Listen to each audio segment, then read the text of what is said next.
कांटा चाहे छोटा हो पर चुभता है। सेम पॉलिसी इंप्लीमेंट होती है आपके इंटरनेशनल पॉलिटिक्स में। देखिए इंडिया की अगर हम बात करते हैं तो आज के टाइम पे if India wants to become a super power तो सवाल चाइना का नहीं है, सवाल है हमारे जो छोटे छोटे नेबर्स हैं उनके साथ हमें अच्छे रिलेशन बनाने पड़ेंगे। और पाकिस्तान जिसको कि हम अपनी पॉलिसी में इंपॉर्टेंस देते हैं उसको हटाना पड़ेगा। चलिए समझने की कोशिश करते हैं एक्चुअली चाणक्य क्या कहते हैं एक फॉरेन पॉलिसी के बारे में। चाणक्य क्या कहते हैं, कौटिल्य क्या कहते हैं आपके नेशन की डेवलपमेंट के बारे में।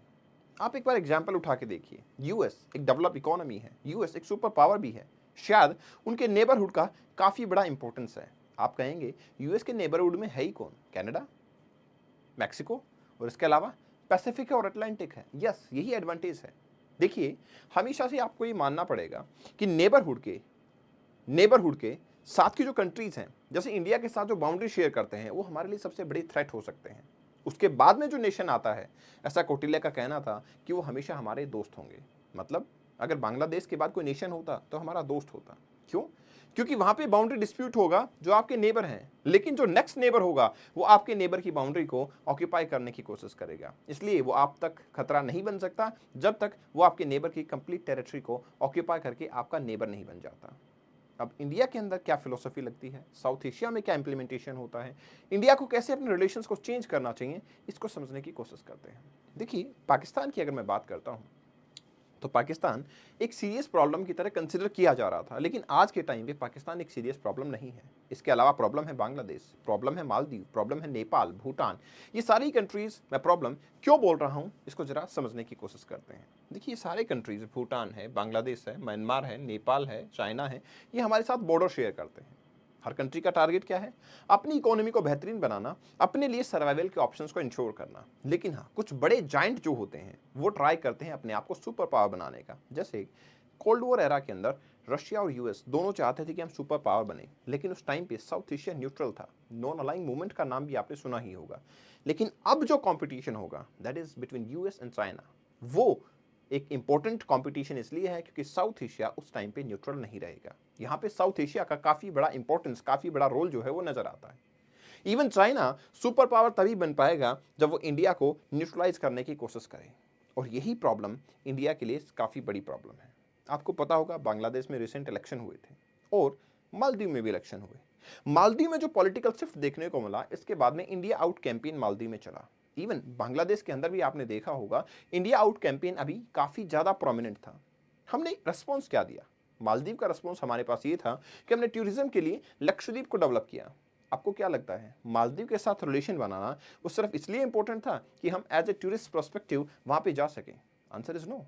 मालदीव इसके अलावा स्ट्रेटेजिक इंपॉर्टेंस रखता था, इसलिए मालदीव हमारे लिए एक अच्छा नेबर हो सकता था।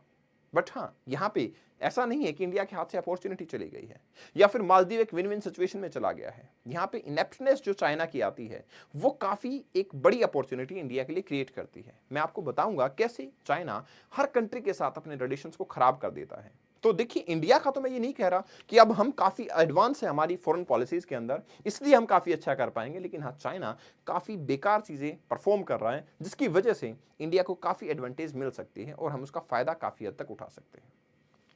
देखिए नेबरहुड से, क्योंकि मुझे पता है प्रॉब्लम्स नेबरहुड से ही ओरिजिनेट होती है, तो जनरल लेवल की प्रॉब्लम अगर हमें सॉल्व करनी है तो हमें हमारे नेबरहुड के साथ में काफी अच्छे रिलेशंस रखने चाहिए। इंडिया की एक क्रिटिकल वीकनेस जो है वो काफी जगह पे हमने देखने को मिली है।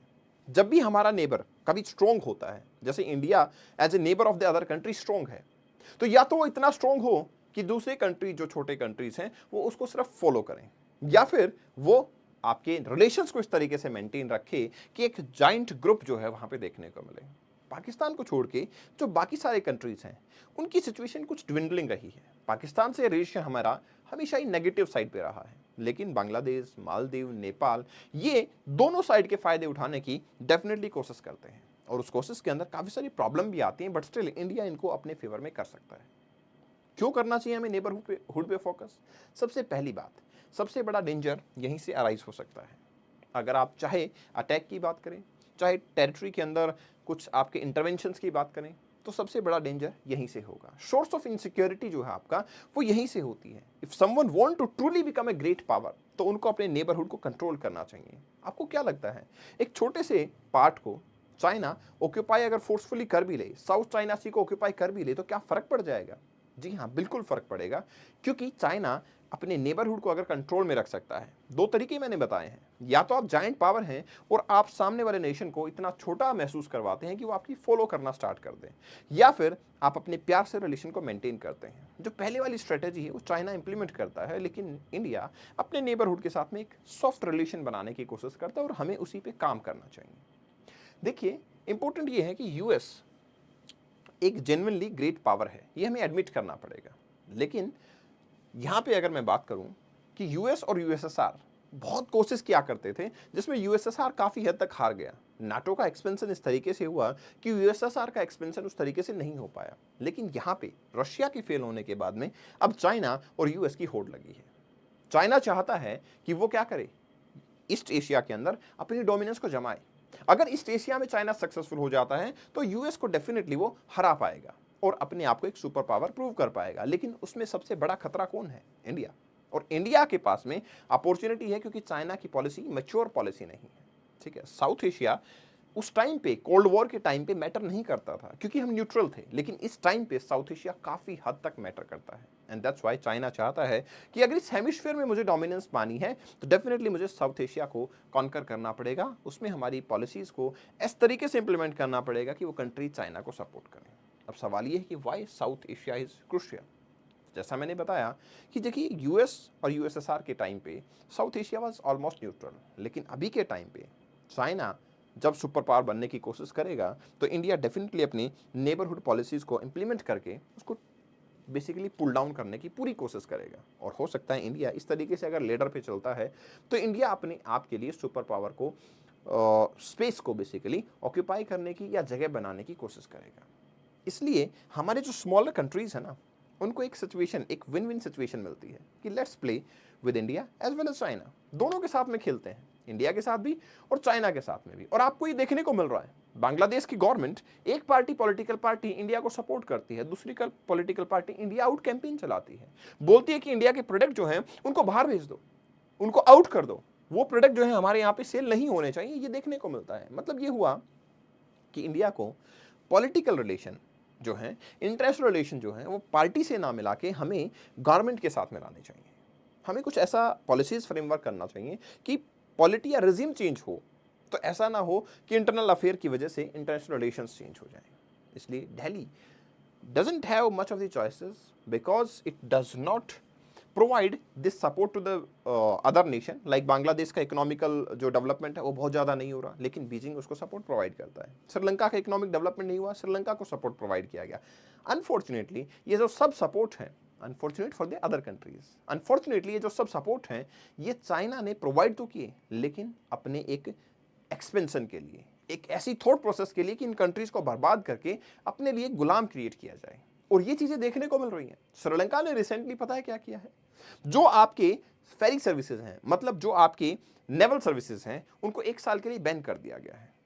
इसमें चाइना भी इंक्लूड है कि आपकी नेवल सर्विसेज यहाँ पे 1 साल के लिए नहीं मंडराएंगी। और ये इंडिया के कंसर्न पे किया गया है। तो ठीक है, धीरे धीरे हम कह सकते हैं कि विन विन सिचुएशन है, बट कुछ कुछ कंट्रीज बड़ा स्ट्रेंज बिहेव करती हैं। ऑल्दो एक डिकेड से अगर मैं देखूं तो बांग्लादेश हमारे काफी फेवर में रहा है, बट स्टिल अब बांग्लादेश धीरे धीरे अपने ट्रेंड को चेंज कर रहा है। आई डोंट नो ये इंडिया आउट कैंपेन कितना रियलिस्टिक था, कितना नहीं था, बट स्टिल एक वेव जो है वो कहीं ना कहीं देखने को मिल रही है। बॉयकॉट देखने को मिल रहा है इंडियन गुड्स का, इंडिया आउट कैंपेन इलेक्शन के अंदर देखने को मिल रहे हैं। और ये इसलिए भी हो रहा है क्योंकि बांग्लादेश का कहना है इंडिया ने हमारे इलेक्शंस के अंदर पार्टिसिपेट किया है। कोई कंट्री दूसरे के इलेक्शन में तभी पार्टिसिपेट करता है जब उसको ये लगे कि अपोजिशन पार्टी शायद हमारे साथ रिलेशन ना बना के किसी और डायरेक्शन में ट्विस्ट कर सकती है। देखिए, मालदीव इसका एक बढ़िया एग्जाम्पल हो सकता है। म्यूजो गवर्नमेंट, जिसकी की उम्मीद नहीं थी कि गवर्नमेंट बना पाएंगे, बट स्टिल उन्होंने बनाई। और इसी के बाद में उन्होंने अपनी सिटीजन्स की डिमांड को फुलफिल करना शुरू किया। सिटीजन की 2 डिमांड थी, इंडिया आउट कैंपेन के ऊपर उन्होंने फोकस किया, लेकिन दूसरी डिमांड जो इकोनॉमिकल ग्रोथ है, शायद वो फुलफिल कर पाएंगे या नहीं। अगर वो नहीं कर पाते हैं, क्योंकि चाइना का जो एक्सप्लॉइटेटिव कैरेक्टर है उसमें चाइना हेल्प तो करता है, लेकिन उस कंट्री को ऐसे डेप्थ ट्रैप में फंसा देता है कि वो कंट्री वापस से ग्रो नहीं कर पाता। और वो एक अच्छी अपॉर्चुनिटी होगी इंडिया के लिए। हाइपर नेशनलिज्म जो है, it is always popular in elections. ठीक है, हमारे इंडिया में भी होता है, लेकिन इलेक्शन के बाद में जो हाइपर नेशनलिज्म है वो कुछ खास सर्व नहीं कर पाता। इसलिए New Delhi might have a chance to correct इस मिस स्टेप्स। हमने जो गलत कदम उठाए हैं, शायद हमारे पास अपॉर्चुनिटी मिल सकती है कि हम उसको सही करें और हमारे नेबरहुड के साथ में अच्छे रिलेशन बनाएं। श्रीलंका एक इसका एग्जाम्पल मैं पहले भी दे चुका हूं। देखिए, एक तो चीज़ जो मैं कह रहा हूं ना कि इंडिया को अपॉर्चुनिटी मिलेगी, वो ऐसे नहीं मिलेगी कि India is doing far better. वो इनेप्टनेस है चाइना की एक्सप्लॉइटेटिव जो कैरेक्टर है ना, वो एक तरीके से इंडिया को अपॉर्चुनिटी देता है। मैसिव डेप्थ जो दिया जाता है किसी कंट्री को, एक ऐसी सिचुएशन क्रिएट कर दी जाती है कि कंट्री अपनी इकोनॉमिकल कंडीशंस को रिजॉल्व ही नहीं कर पाता। और इसीलिए एक सबसे इंपॉर्टेंट चीज आती है कि वो जब दूसरे नेबर्स को ढूंढने की कोशिश करता है तो India is the first responder.